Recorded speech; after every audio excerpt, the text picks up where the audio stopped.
Assalamualaikum warahmatullahi wabarakatuh. Anak-anakku semua, apa kabar semua? Semoga semuanya dalam keadaan sehat walafiat.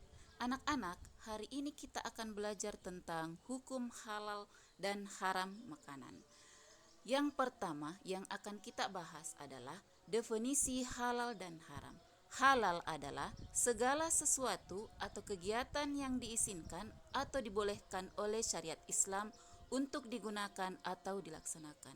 Sedangkan haram adalah segala sesuatu atau kegiatan yang tidak diizinkan, tidak dibolehkan atau dilarang oleh syariat Islam untuk digunakan atau dilaksanakan. Yang kedua, dasar hukum halal dan haram. Dasar hukum halal dan haram yang pertama adalah Al-Quran. Al-Quran adalah sumber hukum utama dalam ajaran Islam. Segala yang dihalalkan dalam Al-Quran adalah pasti halalnya, dan segala hal yang diharamkan dalam Al-Quran maka sudah pasti haramnya.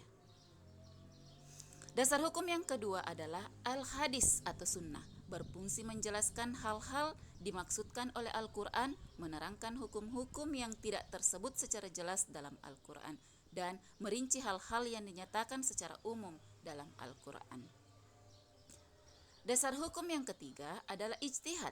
Ijtihad secara umum, yang dimaksud dengan ijtihad adalah pengarahan segala upaya, pengetahuan, kemampuan, terutama kemampuan daya pikir yang dimiliki para mujtahid untuk menggali dan menemukan hukum-hukum syariat. Sebab-sebab halal dan haram. Halal dan haram bisa disebabkan oleh beberapa hal, baik zat, sifat, atau proses pengerjaannya. Yang pertama, zat asal. Allah telah menetapkan sesuatu yang haram karena zat asalnya, seperti bangkai, darah, dan babi. Dalam Quran Surah Al-Baqarah ayat 173, misalnya, benda apapun yang dicampuri atau tercampur dengan zat dari babi, maka benda tersebut haram dimakan, diminum, ataupun dipakai oleh umat Islam.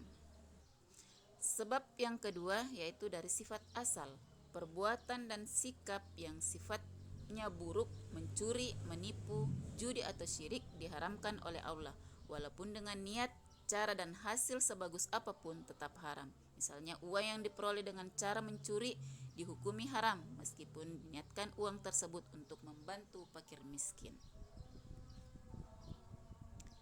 Sebab yang ketiga adalah proses. Halal atau haramnya sesuatu bisa disebabkan oleh prosesnya.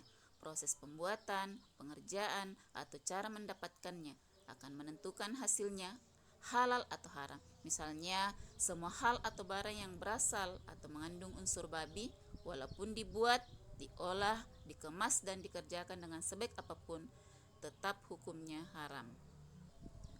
Penerapan hukum halal dan haram. 1. Penerapan dalam sikap.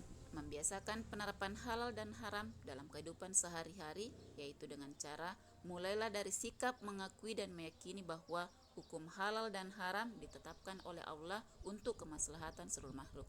Misalnya, ketika kalian makan nasi tidak dihabiskan, nasi sisa dibuang ke tempat sampah. Pernahkah kalian berpikir bahwa perbuatan tersebut termasuk hukum haram hukumnya karena mubazirkan makanan? Selanjutnya, yang kedua, penerapan dalam konsumsi. Untuk menjamin semua produk benar-benar halal, maka pemerintah mengeluarkan Undang-Undang Nomor 33 Tahun 2014 tentang jaminan produk halal yang diselenggarakan oleh Badan Penyelenggara Jaminan Produk Halal. Mengonsumsi dan menggunakan barang yang halal dan meninggalkan barang yang haram hukumnya wajib. Abu Bakar mengatakan bahwa ia pernah mendengar Rasulullah SAW bersabda, setiap daging yang tumbuh dari sesuatu yang haram, maka tempat terbaiknya adalah neraka.